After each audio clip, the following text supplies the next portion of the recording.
Thank you very much for being here after lunch. We will try to keep you awake and make it really interesting. I am Valentí Canadell. I am the CEO of Stelo.ai, a company that leverages AI to help you automate any process where humans review documents. And also I have the pleasure to lead the cybersecurity and compliance area within the Global LegalTech Hub. And today we have a fantastic panel where we are going to talk exactly about that, how cybersecurity and compliance need to work together to achieve trust by design in organizations. We have Yolanda González, DPO at Moeve. Thanks for being here. Thank you. Antonio Muñoz, DPO Director and member of the Global DPO Office. Teresa, Pereyra, DPO and partner at ECIJA. And Oscar Villanueva, CEO and founder at Nymiz. Thank you very much for being here. Maybe to set the stage and keep the audience awake, we will start by talking about the regulatory context, where we are, how it is evolving. Teresa, maybe you want to kick it off. Thank you very much for the invitation. It's a pleasure for me being here. And well, let's talk about regulation. And I hope not to suffer the same problems as yesterday, because anytime I pronounce the word regulation, the Teams application expels me. Well, in fact, we need to talk about regulation because from 2016, till now, we have been passing more than 20 regulations, only in relation with digital environment. Additionally, we have received guidelines, good practices, and sectorial regulation. That, in fact, is a very difficult landscape for any kind of company in this moment that is facing any kind of technology or digital project inside. So, and it is complex till the point that we are talking currently about over-regulation. This is a word that is being listening in a lot of conversations and companies. But in fact, I think that this amount of rules and regulation not only implies a difficult for companies, they have forced us, maybe in a voluntary way, maybe in a mandatory way, depending on the company, but has forced us to increase the level of maturity in which we are facing regulation in companies. And in this sense, I would like to emphasize probably the changes that lawyers could appreciate in the legal approach in this kind of projects. I mean, years ago, and not many years ago, we were talking, or we were looking at compliance as something static, and now it's alive. We were compliance as something sequential. I mean, the projects were changing team by team in order to be passed and to be approved in companies, and now it's a collaborative environment. Remember, we are not so far from this point in which IT team was by its side speaking a language that nobody understands in the company. A lawyer was the traditional stopper at the end of the change, and probably business was the creator of the idea and was pushing everybody in order to obtain results and so on. And now we are working all together. We have another different. We are not talking about nowadays compliance or non-compliance. We are talking about risk evaluation, and this is a key concept because, it is a different approach, and it seems or it reflects that companies are assuming we cannot talk only about compliance and non-compliance. We need to take or to make operational decisions based on risk, and between these risks are the legal ones. So, well, I think legal compliance is a part of the transformation that any company needs when they are facing any kind of technology or innovation project. And I think we are in the road of, in the road of increasing this level of maturity, as I mentioned before. And I think now it's clear that we are in the road in which regulation or compliance with regulation, it is essential to build this trust we are talking about in this panel. Super, thank you very much. So key concepts that I take away, regulation as a moving target, evolving constantly, and also the shift from binary complying to not complying to managing compliance as managing risk. Super interesting. How do we translate that into, beyond ticking the boxes and achieving certain certifications that are required to operate, how do we translate that into creating a true culture of compliance where people embrace it and apply it on the day-to-day? Maybe, Yolanda, you want to take the lead on this one. And thank you very much for inviting me and participating in this event and sharing with my colleagues this conversation, because this is a great question, and it's challenging for us, because we have to convince them that compliance is a benefit, is a competitive advantage, and is not a border. So I think in order to move from compliance on paper to a strong compliance culture, we need 3 pillars. Top management support, proximity to business, and training and awareness. If we don't have real support from top management, compliance remains on paper. And this is a real truth. We need, this is we call tone from the top. So it's necessary to have this empowerment for the top management. As for proximity to business, is a real challenge for DPOs, because our independence is legally required. So building this proximity with business and at the same time being on independence is a big challenge. But in my experience, the closer you are with the teams, the better they understand how compliance implies. So it's a key point to be close to the business, but it's not easy. It takes time.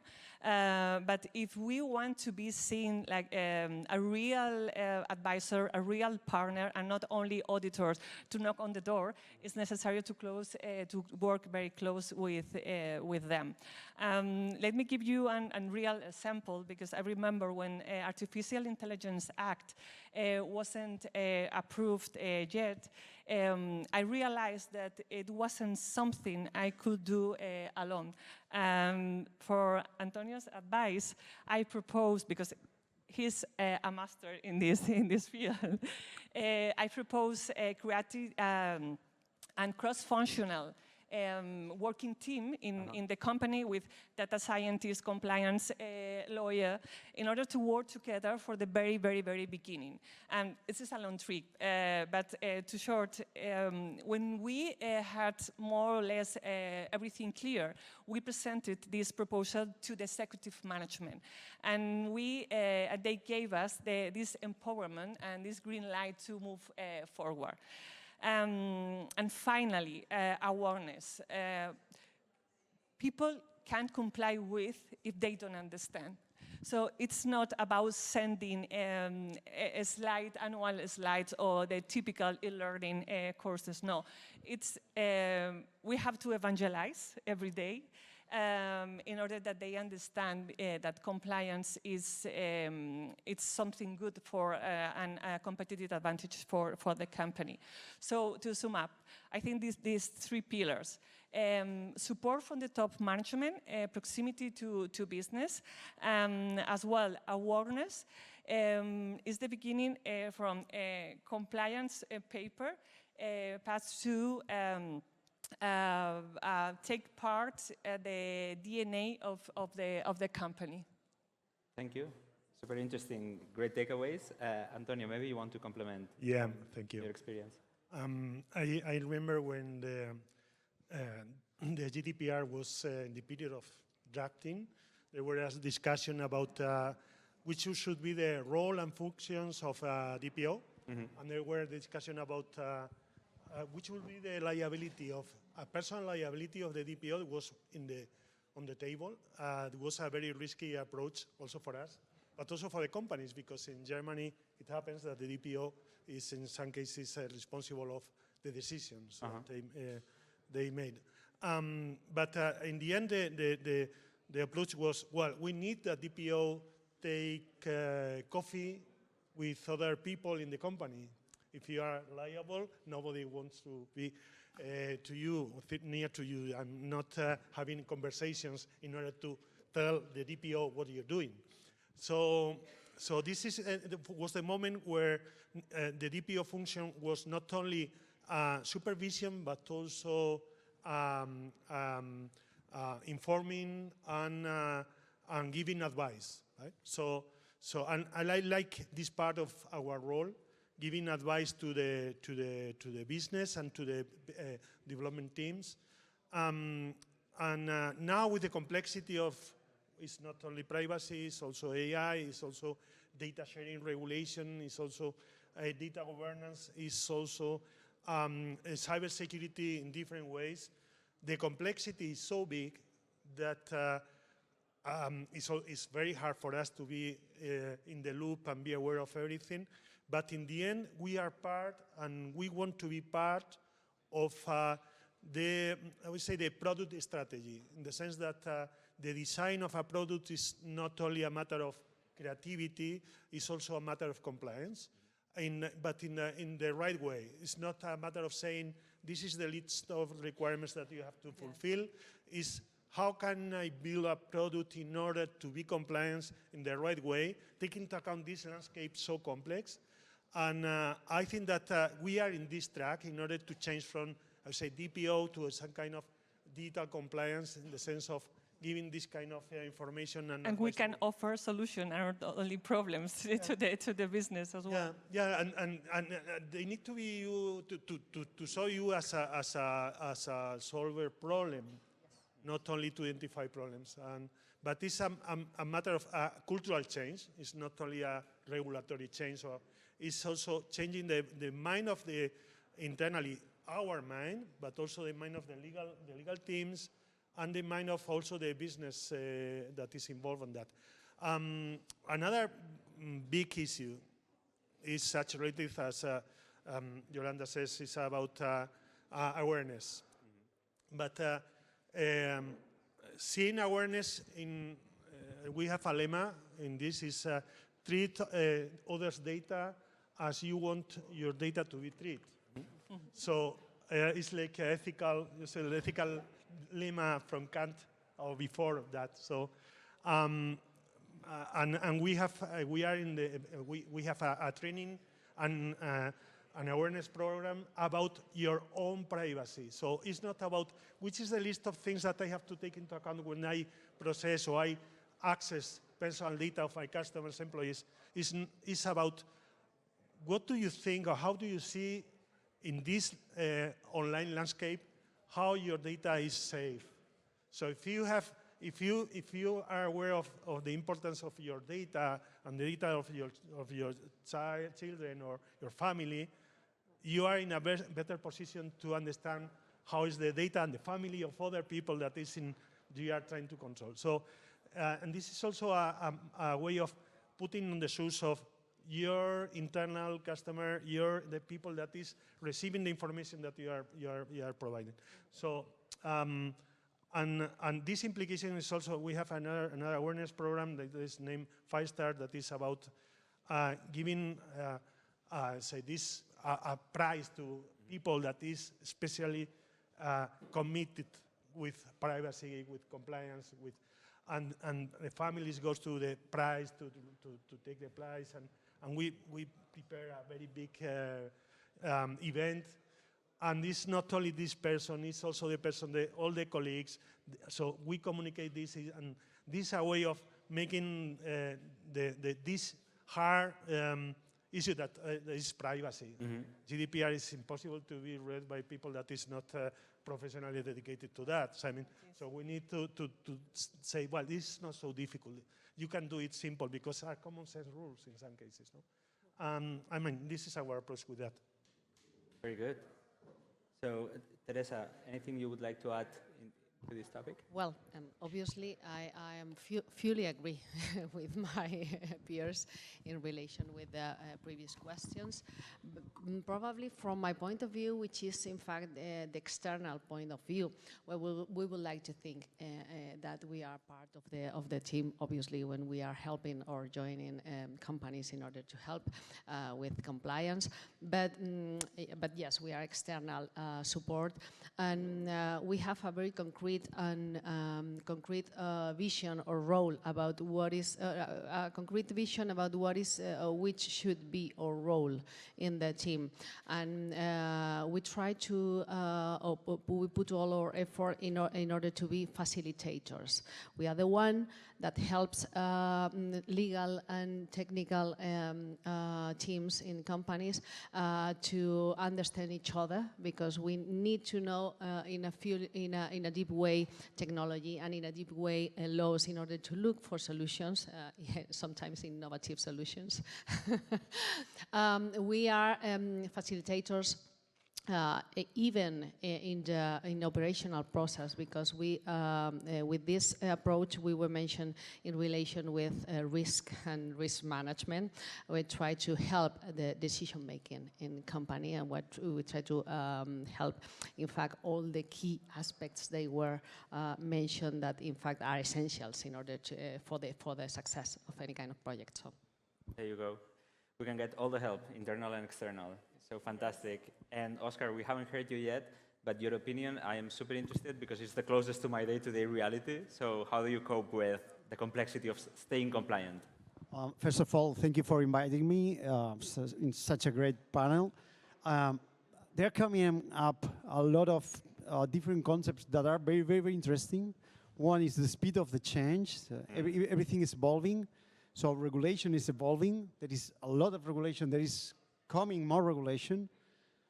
LegalTech is not anymore the legal we understand in the past. So LegalTech is present in companies all across business units, etc.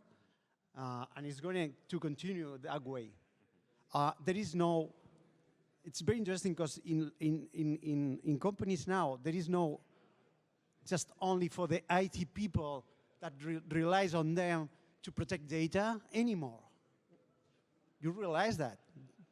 This has been changed 3 years ago. And it's not going to come back. Why? Because everybody is related to tech now. Every teammate, every colleague in companies. So they have access to tech, they use tech. So in the end, there is a change of paradigm. And it's interesting, these kind of concepts that you already told, which is culture and awareness. It is very neat. And it is very neat also that we launch private companies products that makes compliance easy and almost by design, because otherwise it's not going to work. From my perspective as a vendor of products, in this case related to masking or finding sensitive data and protect it, we have to evolve at the same speed to create products that cover these privacy needs at the same speed that other products are launching in the market, because the speed of adoption of this tech is super high. And it is needed external help from the lawyers and legal firms. LegalTech is across all companies, all institutions. It's not only the legal department when you have to sign some contract. No, it's not anymore that kind of legal services, from my perspective. DPO is super important and very cross as well. So needs to understand, needs to be close to the business units, to the business case, but also to the tech and to the other team. surrounding. So I think it's very interesting from a product perspective. We have also to help companies to do their achievements on privacy and compliance at the same speed with products that are very easily understandable and applicable. Mm-hmm. From my perspective, that's the best approach as a vendor. Absolutely. I mean, taking your point that I really liked about treating other people's data as well as you would like your own to be treated, truth is people are really sloppy with their own data. So hence the importance of awareness, so people understand how critical it is, but then complemented with technical solutions that even when they do things wrong, they are somehow, at least the risk is mitigated in a way. And that's a great segue actually to the next question I had for all of you. Maybe Antonio, you will want to take the lead there. Even if you do things right and you really try to be compliant, every now and then things go wrong. There are data leaks that need to be managed. I think it will be very interesting for the audience to know what is the best protocol to follow, what tips can you give the audience to follow? Yeah, when there is a data breach, always the limits of the process is pushed because it's easier to have a process in a privacy by design environment where you have to happily talk with other developers and et cetera, et cetera. But when a data breach happens, the process is important to be followed, but it's important to do it in a very, very lively way. I mean, we have a very close relation in Telefónica with our colleague, our security colleague, CISOs, and for not only in the case of data breaches, but assuming that there is a data breach, this relationship is close relationship is even more important.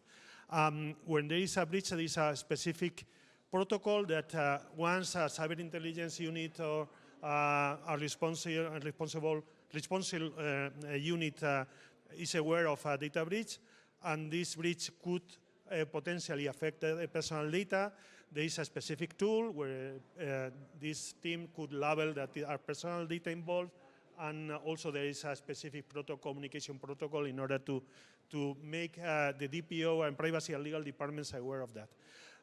Once you are aware that there is a data breach from a data protection point of view, you, as DPO, take the leads of this track. I mean, security colleagues are more focused on availability of the business and continuity, and we are focused from data protection experts in point of view in the implications to the data subject, to people that owns the data.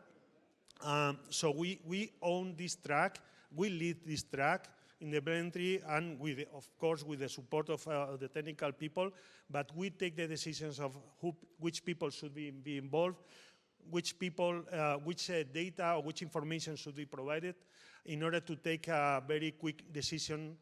We have 72 hours in order to inform the authority, at least a first notification, and then it's important to classify from a risk perspective which people could be more affected in order to notify to users. If you are in a complex data breach, you need specific tools to discover which data is affected. Using AI is helping now in this. It's not everything, but it's in the way of doing things. We are already being supported by these tools, these forensic tools. There is handling work in any case, but there are even more automatization with the time being. But it's important that only the people that needs to be involved is involved, because in a very nervous situation where there's a data breach, you say, well, I want to add to this meeting or to this call or to this group to another person that is, no, we have to decide who will be there. Only 4, 5, 6 persons, but no more than that. People from IT, people from security, people from the business, that's all. We don't need, or we should not need communication as well as an important point, of course. And I think, well, this is the way that we try to manage that. What I have to say is that a security could happen in any case, even when you have everything in place, because this is it's not a matter of which measures you have, it's also a matter of the bad guys, which new strategies they are applying to that. So well, one of the things that we start with is saying this is not the fault of anybody, because what the worst situation is when something feels that he is in an uncomfortable situation because he has done the things not the best way. So this is not the fault of anybody. We are here to solve the problem, and the collaboration is a key. It's the most typical reaction, in fact. I often say bad guys are really good at being bad, right? So we should not feel guilty. They are professionals, They are professionals at being bad. They work 24/7. So Literally. Yolanda, what about you? yes, I want to speak about the coordination between CISO and DPO. I think that this coordination, it's like a dance partnership. Because we have to dance at the same time during the whole year. We have to move in sync. We have to follow the rhythm at the same time. And someone who loves dancing, I can tell you that this coordination doesn't just happen. So we need to rehearse, we need to practice every day. So because that moment arrives. And it will. It's something that happened, as Antonio has said. So it's not only the day-to-day, the relationship, for example, in my case, it's a relationship very, very, very close. But also I think I would like to highlight that it's very important, the data breach simulations. But these data breach simulations only work if people act, if they were true, they were real, because if not, it's worth it. Isn't worth it. And if we don't, it doesn't take seriously these simulations, we risk more than data, and we have to take into account. And I remember a few weeks ago, I took part in a simulation in my company. It was so realistic that I thought that it was real. And my CISO and myself worked together as if it were real. So it's essential to work very, very, very close because that moment arrives. So as dancing, all this collaboration, all this coordination comes from practice. So it's necessary to practice and to work together. We can work in silos. We have to work together. Technical and security and DPOs. I think is the key for success this situation. Very good tip there. The importance of rehearsals and taking them seriously. Absolutely. Teresa, maybe for the sake of the audience, could you land a few tips for smaller law firms where maybe the corporate governance is not as extensive as in the examples of Yolanda and Antonio, but also for tech providers, because in the audience there are also tech providers. Yeah, but I would like to begin using a phrase that I usually say that is data breaches. Well, the question with data breaches is not if I'm going to suffer a data breaches. The question is when and how many, because it's a reality. This is something not unexpected. This is a milestone in our legal roadmap. So, and when we suffer a data breach, it is a crisis moment. I mean, nobody wants to make decisions. Nobody wants to feel uncomfortable or to feel the responsibility of the facts or the consequences. So the key point, and especially for small and medium companies, the key words are preparation and training. The reaction under data breach is not a natural behavior for anybody. So you need to be prepared. You need to define process, define roles, define even templates. You need to know your resources, not only the human ones, and need to know the name of the persons that should be involved in the management of the data breach, which is in fact essential in order to dance at the same rhythm. You need to know the resources you have, technology resources you have in the company in order to help you to manage or to mitigate the risk or to manage the situation. And this is, as I mentioned before, this is not natural. You need to get ready and you need to be prepared. So the key point for me, and especially for small and medium companies, is preparation, management, resilience, and again. I would like to add something, a tip, because I think it's very, very important afterwards this simulation to hold this lesson learned session in order to review what was good in the process, what didn't, and what things we have to improve in the process. So it's something very, very necessary after these simulations. Yeah, in fact, it's not like I don't know, like a informal exercise. You need to establish KPIs and the data or the key points you are going to review any time you suffer a data breach in order to learn and to include the learned lessons in the trainings and in the preparation phase. It is essential. There you go.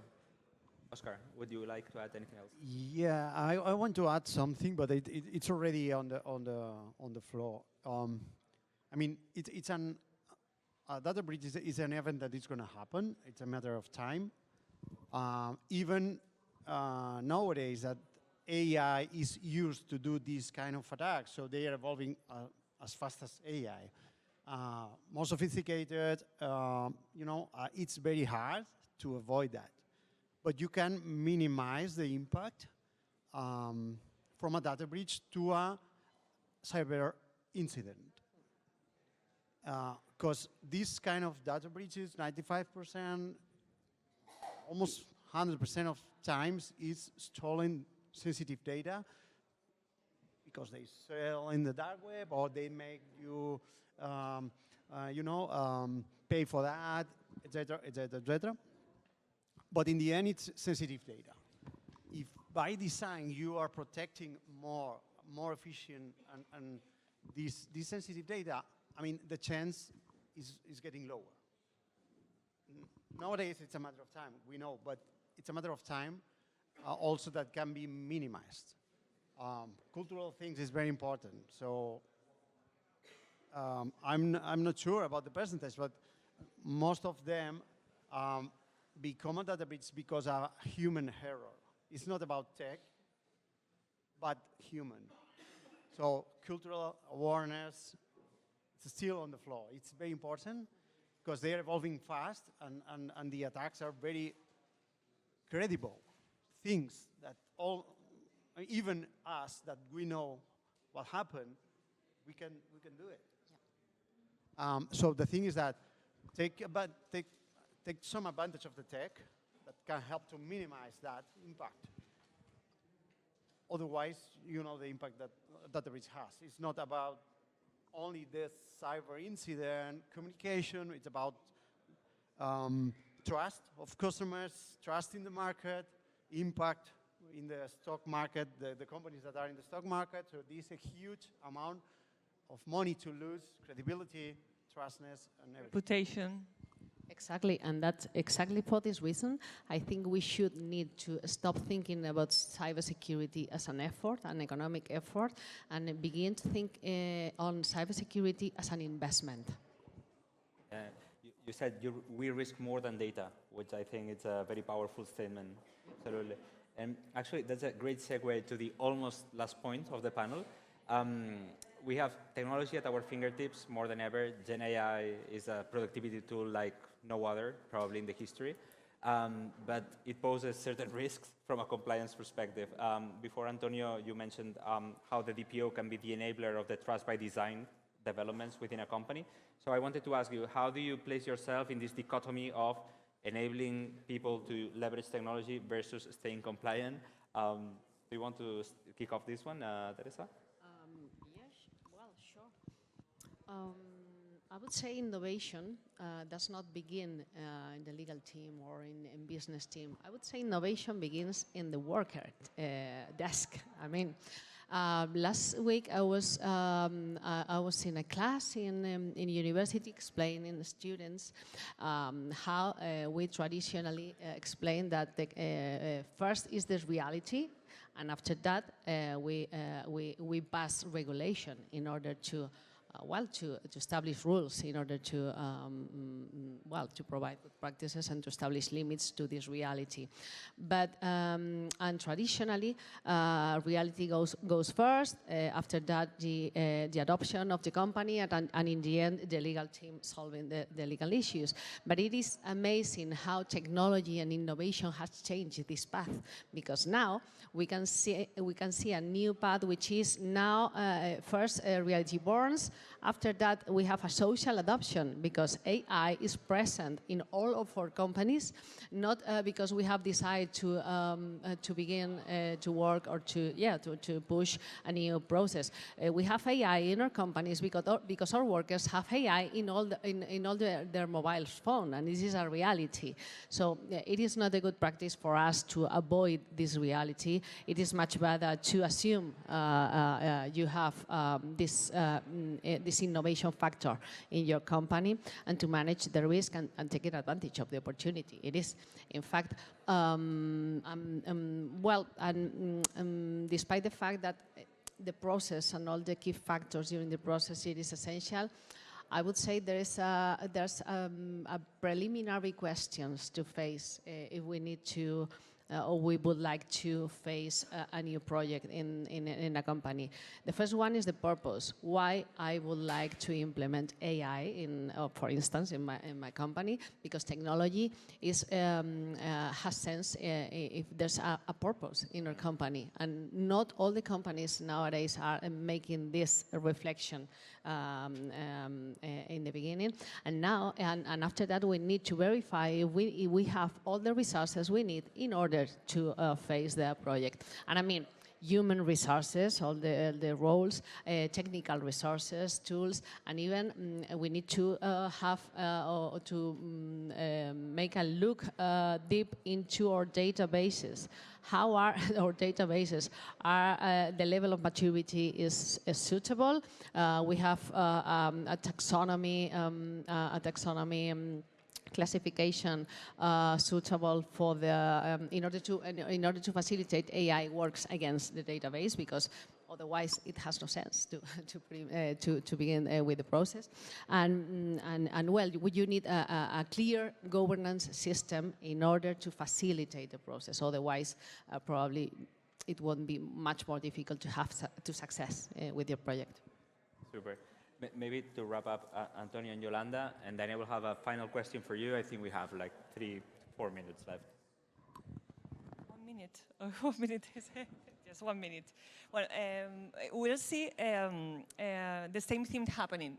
Employees using artificial intelligence tools without IT approval, even building their own smart systems. So even though this is a risk and we have to put in place boundaries, I think I'm not very fan of starting to prohibiting. I think that our role is to educate and to teach people that using artificial intelligence with responsibility. And now that Artificial Intelligence Act established as obligation for all the companies that we have a literacy plans, it's a big effort for the companies to cheat employees with using artificial intelligence with responsibility, because it's not against innovation. to put limits or to establish using artificial intelligence with responsibility, because I think that responsible artificial intelligence starts with responsible people. So this is the focus on we have to put in the companies, the employees, by only teaching them how to use with the responsibility artificial intelligence. So back to education in the end. Yes, again. Antonio? Yeah, there is the mantra that compliance and innovation are opposite poles.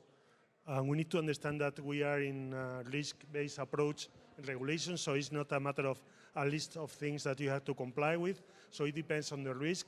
If you have a clear and understandable and a process regarding how you deal with innovation within a company, this innovation should not be a high-risk issue, in the sense that you are testing things, so you cannot use the same protocols, the same processes, the same procurement process, for example, or the same way of assessing from a compliance perspective, a DPO or a security team, when you are innovating in a closed environment, a controlled environment, because the risk will be low. So if you are not you are not using a huge amount of data, personal data of employees or customers, if you are not in an environment that you deal directly with the online environment with the business part, you can do a lot of things without a limit requirements in order to put the things working and put the things seen and checking if the things are doing. We cannot kill innovation using a list of requirements, but we need to analyze case by case which is the risk associated with that and how build walls in order to make the things isolate things in order to make that no risk could go and could communicate to other part of the systems.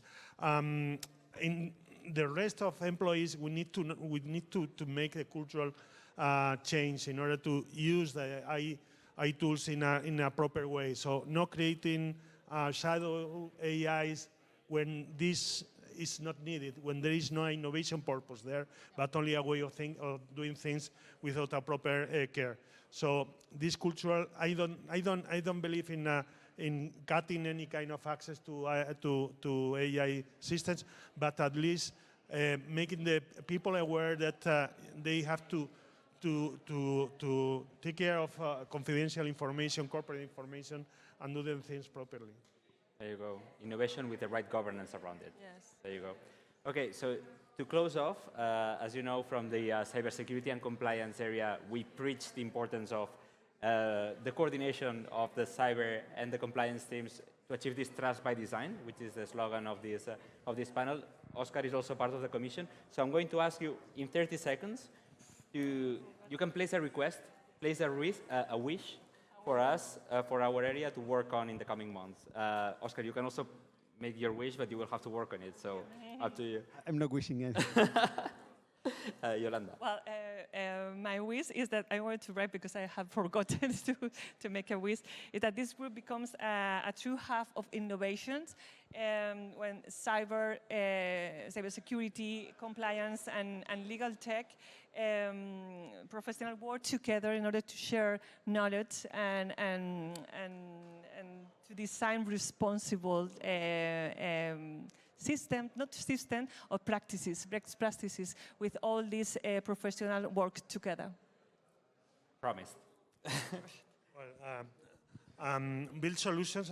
This would be a good thing. Build solutions that could make happen the convergence between now AI, privacy, cybersecurity, data sharing in a software way, based on I would say a layer of data governance tools. I mean, data governance that has been always a key issue. I think that now will take more protagonism from the moment that this is the only way to make this different governance model of privacy, AI, cybersecurity go together in a common and understandable way. So for me, data governance tools in order to make the other part happens is a good facilitator that I think that all the companies will need. This one is for you, Oscar. No, it makes totally sense. I mean, there is kind of an orchestration of everything that is happening around that space of privacy. It has to be a governance. Absolutely. On top of that. Teresa, the last wish.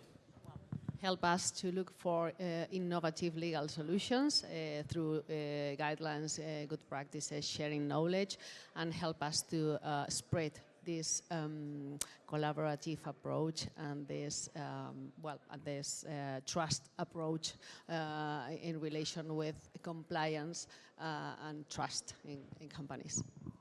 We will. Audience, big applause for Oscar, Teresa, Antonio, Yolanda. Thank you very much. Thank you.